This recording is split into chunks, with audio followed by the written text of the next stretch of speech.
All right, welcome back, everybody. Sports Daily on KFH. Jacob Albrock, Tommy Castor with you here on this edition of Sports Daily. It's a Friday edition. You know, Tommy, I went and looked as we were talking about that, and it had me interested. It piqued my interest on opening week lines in the NFL.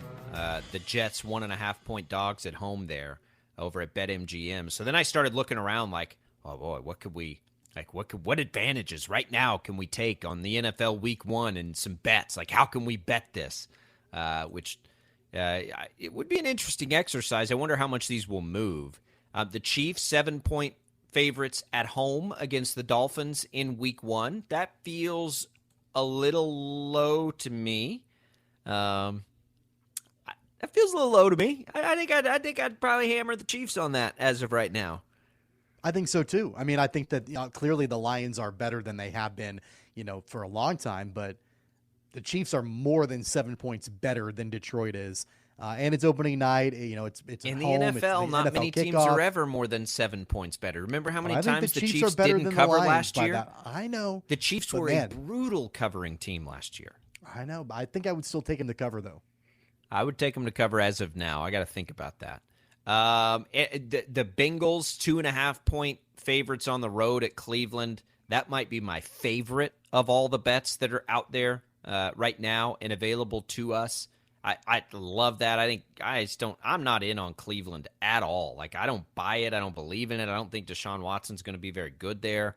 I mean, maybe I'm wrong about that, but there are some times where Cleveland, which they get overhyped all the time, where I'm in on it. I'm not in on them even a little bit, Tommy. I don't think they're going to be good. No, and then there was only a small sample size of Deshaun Watson in Cleveland towards the end of the season, and I kept thinking, when he came back, all right, he's just rusty, he'll work out the kinks or whatever, and never really happened. And so I don't know if it will. I honestly don't know. He was away from the game for so long. I don't know if he'll work out the kinks or if that's just the way that Deshaun Watson's going to play from now on. Here's the other one I like the most, and I hate saying it because it makes my skin crawl. The Eagles are 4.5-point road favorites at New England. New England just feels like a hot, steaming mess right now, and I don't care who their quarterback is. Philadelphia is going to get after the quarterback this year. That feels like a hammer spot to me too with the Eagles. I don't see it at all there that game stays very close. I don't know if there was a team in the NFL that had a better draft than the Eagles by drafting players that are NFL Week 1 ready to play. Right. Like, there were several of them that the Eagles drafted. And so I think that we'll see some really high impact rookies right away making an impact for the Eagles. So I like that one too. While we're on BetMGM, we've got the Nerfy promo bet today. The Nerfy promo bet. So when I look at these, Tommy, as we talk about, and I'm not like a Nerfy, and that's just no runs in the first inning or yes runs in the first inning, basically.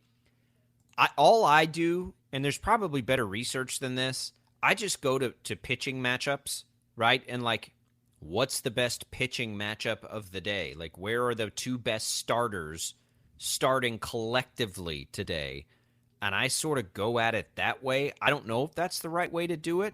I got to tell you, there aren't, that to me, like, there's not a great collection of starters. On paper, the best right now is Cubs Twins, Drew Smyly and Sonny Gray. But I don't feel like tremendously confident in that, right? I don't have one that's just jumping off the screen at me. The only one that's relatively, I mean, if you went by run total, Tommy, it's Reds Marlins is at 7.5, but it's a rookie who I think is a great rookie, but a rookie making his first ever start for Miami. That's the lowest run total. I got to really study this. I don't think there's any of them that just jump off the screen and scream at me this week on these Friday matchups. I would take, and this one's not even great either, but the Mets and the Nationals. That's me too. I'm with Tyler you on that. McGill. Like, that one's okay, but really, other than that, there's not a whole lot of big, high-profile pitching matchups tonight. And that's more, right, and I think you're with me on this, that Gore's pretty good, right? He's okay. And then it's the Nationals offense against anybody, really. Right. I think we probably share a brain there. I'm going to have to do a little more research. I wish I had one to throw at everybody just right off the top of my head, but it's not there this week. That's going to be one to study up on. All right, Tommy, let's move elsewhere in the sports world. I this schedule thing in the NFL, like it is a big deal. I don't know. We've got a Christmas triple header again. The Chiefs are the Chiefs are the headline. The Bears are getting a little run. The Bears and Packers have been a Christmas Day game. They're not this year. You get Ravens, 49ers, Giants, Eagles. That's a pretty good Christmas triple header. But I don't know. Like, who's the next best team in the NFL this year? It's obviously the Chiefs at putting in these profile games, high-profile games. I think Ravens-Niners is pretty predictive on who might be there late. But who is the other? Is it the Eagles? Like, have the Eagles entered that status? Like, if you're looking for the team that you want to see in prime time the most, or high-profile the most, it's the Chiefs. But who do you think is the collective most interesting remaining team outside of Kansas City in the NFL? I don't know that it was Buffalo before. I don't know that that's the case. Is Cincinnati enough there yet? I think the Eagles are in that conversation for sure. I don't think the Niners are because we never know who their quarterback's going to be. I don't know that there's an obvious answer here. Is it the Jets this year? Probably the Jets.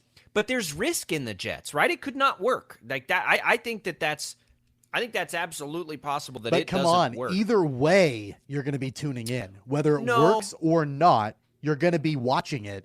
And not in week the collective 16 public, if they're 6-10, if they're 6-10 going into week 17, I'm not that interested in them. Absolutely, you are, because of the fact that the Aaron Rodgers experiment is either working or it's not. But one way or another, you're paying attention to it. But to me, they're not safe. Like, who's the safe team? I think it might be the Eagles. As weird as the NFC East has been historically, in that teams don't do it 2 years in a row out of the NFC East, or what are we going on, 2 decades now? I'm starting to think the Eagles are maybe the next safest team. What about the Ravens now that Lamar Jackson is there? Like, the Ravens are always good. I just don't know who it is. The Chargers have let us down too much. I think it could be the Bengals, but you remember the start the Bengals got off to last year where we were all scratching our heads a little bit? I just don't know who that other team is. Like, who else are you going to put in there? I think the Chiefs are way ahead of the field in that regard. Like, the highest floor by far in the NFL exists in Kansas City. You're never going to make a mistake with Mahomes and the Chiefs being in a primetime slot. I think it's the Eagles. I think the Eagles are the next safest team right now in the NFL to schedule late season primetime. And they can flex out, but I'm just saying because the schedule came out. I think it's the Eagles. I think that they're there as, a team that, because they made the Super Bowl appearance, there's going to be intrigue around them, right? Well, I mean, the Jalen Hurts contract is there.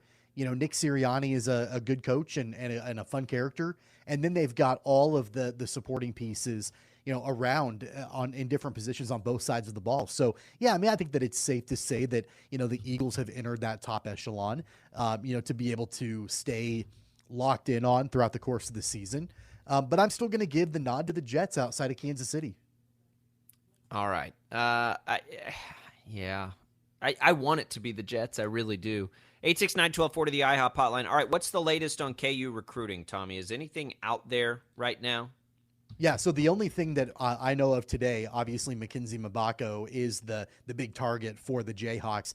Mbako posted on Instagram, I believe it was late last night or early this morning, one of the two, with a timer, one of those timers that he put on his Instagram story, counting it down to 5 o'clock this afternoon. So barring some kind of leak, that long? Yeah, some kind of leak or something ahead of time, barring that, we'll have an announcement, it looks like, from Mbako between Kansas and Indiana at 5 o'clock today.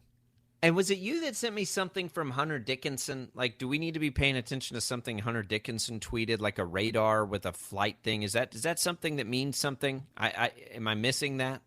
I mean, I would imagine that it has something to do with Mbako, right? I mean, like, he's the highest recruit, left out there. That'd be my thought. I don't know. I don't have any other insight so on what that I would thought mean. about this, and just like it came full circle on this yesterday. I think the fact that we saw Ernest Uday transfer out really, really makes me think that Mbako's coming to Kansas.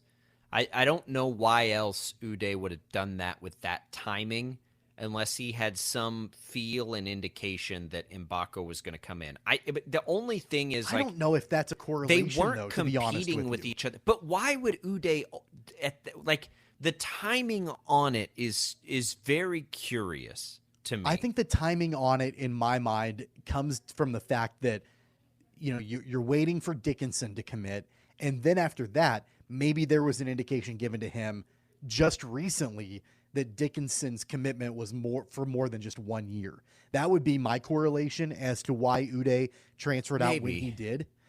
And the reason why I don't think Mbako has really any correlation is because they don't play the same position. Mbako is a wing, could maybe play the 4. Uday is a straight up 5. I get it. And I started in the same place. It's the timing of it that makes me think that he thinks he could get paid. Because even if they're not at the same position, the rotation will be what the rotation is. I don't know. I mean, well, here's the other possibility too, is that Ernest Uday saw what Hunter Dickinson basically got on the open market and was like, well, maybe I can go get something on the open market and find minutes. And I don't know. I mean, he's a big-time prospect, so he was probably just fine at Kansas in that regard. But when you see what Hunter Dickinson was able to do based on production, it is logical to me to think about production being a big part of what you need to do, and he needs minutes. I'm just telling you, I've had this thought in the back of my skull that should be some indicator that Mbako's coming to Kansas. I don't know why, but yesterday, that has just been itching at me, is that with Uday leaving, I really think Mbako's coming into Kansas. And that is based on absolutely nothing, by the way. I don't have anybody telling me that or anything like that. Right. I have this feeling.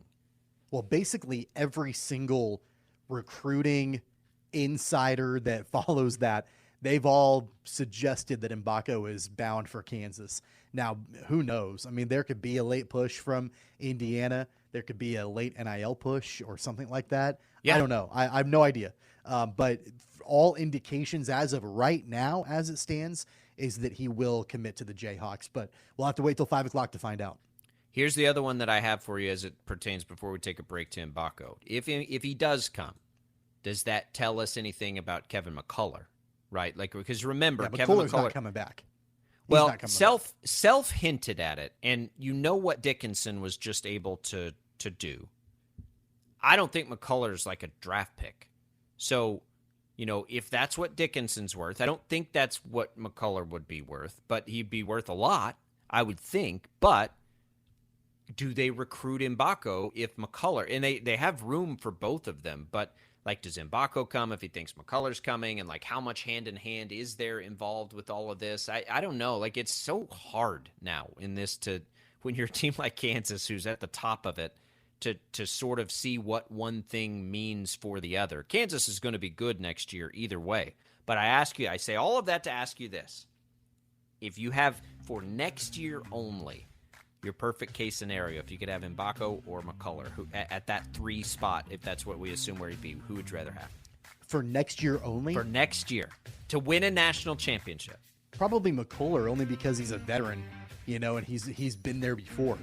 I think Mbako has a much higher upside, for sure, long-term, more than just next season. But if you're giving me next season only, it's McCullough. It's not going to happen, though. I know Bill Self hinted that he would like McCullough back. McCullough's not coming back, though.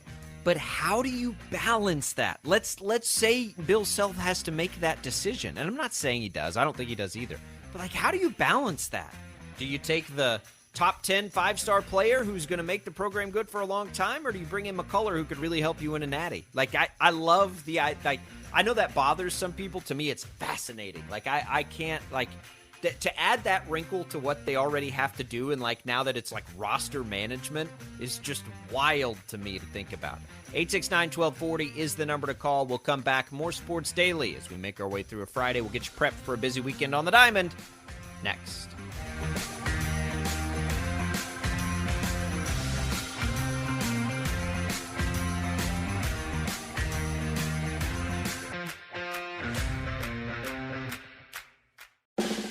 We made USAA Insurance to help you save. Take advantage of discounts when you cover your home and your ride. Discover how we're helping members save at USAA.com/bundle. USAA. Restrictions apply.